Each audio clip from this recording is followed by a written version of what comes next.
Hey guys, welcome back to another video by Fully Informed Trade, or FI Trade for short, knowledge for everyone. My name is Alex Cho, and right now I'm going to be talking about the Euro US dollar. Euro US dollar did sell off overnight. The main reason why is because there's a lot of protesting going on in Spain. The protesting has gotten to new levels. A lot of people are protesting, hundreds of thousands of people. It's gotten pretty violent. It's kind of looking similar to what has been going on in Greece back in 2010 and 2011.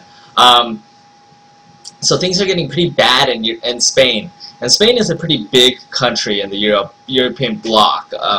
And Germany is just, sitting on their hands saying, well, that's not, that's kind of my problem, but, I don't know if I want to inflate the economy yet. I don't know if I honestly want to add some liquidity to the system quite yet. And I think it's very stupid how you had to go through all these political loopholes in Europe, and that's a political risk. And I've talked about this many times with the Euro-US dollar. There are two factors that are causing the Euro-US dollar to fall. Right now, it's political risk, and the other thing is, and of course the main thing is the race to the bottom. And the race to the bottom is, how fast is Europe going to drop their interest rates? How fast are they going to drop inflation on their inflate their economy? How much of it are they going to do? How desperate are they going to get? And I'm pretty sure they're going to become extremely desperate. They're going to continue to drop their interest rates on the European Central Bank. The European Central Bank may even start cutting their interest rates over the weekend at this rate, because the Spanish bond yields just went straight, shooting way past 7%. That's awful, guys. If a government gets yields above 7%, the likelihood of default rapidly increases, the probability of that happening.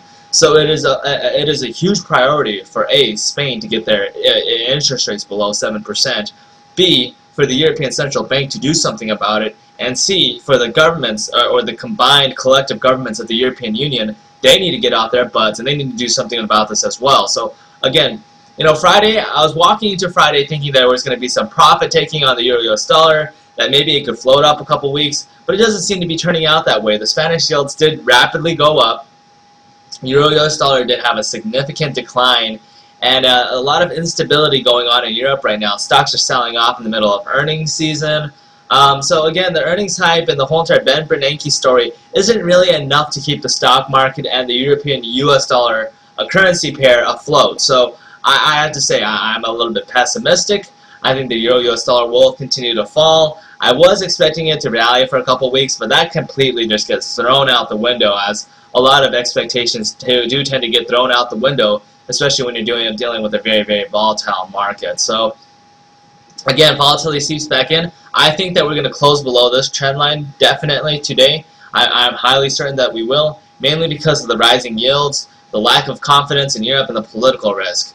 Next, 6 months forward, we're going to be dealing with inflationary risk, a race to the bottom. Who's going to inflate their economy faster? That's obviously going to be Europe. So no matter which way I look, the Euro-US dollar pair will definitely continue this downwards trend, and I'm more than certain the dollar will be able to sustain its upwards trend throughout the next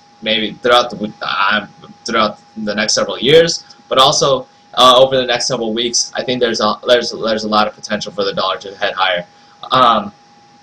Over the weekend, the European Central Bank might actually end up cutting back its interest rates. It could, it might not, I don't know. Maybe in a couple more weeks it will, but that's also going to hurt the Euro-US dollar, and that's going to cause the Euro-US dollar to fall by a couple hundred pips more. So I think there's much more downside in the Euro-US dollar and in the European economy. So take care, folks. You guys have a wonderful day, and I hope you guys make money every single day of the year.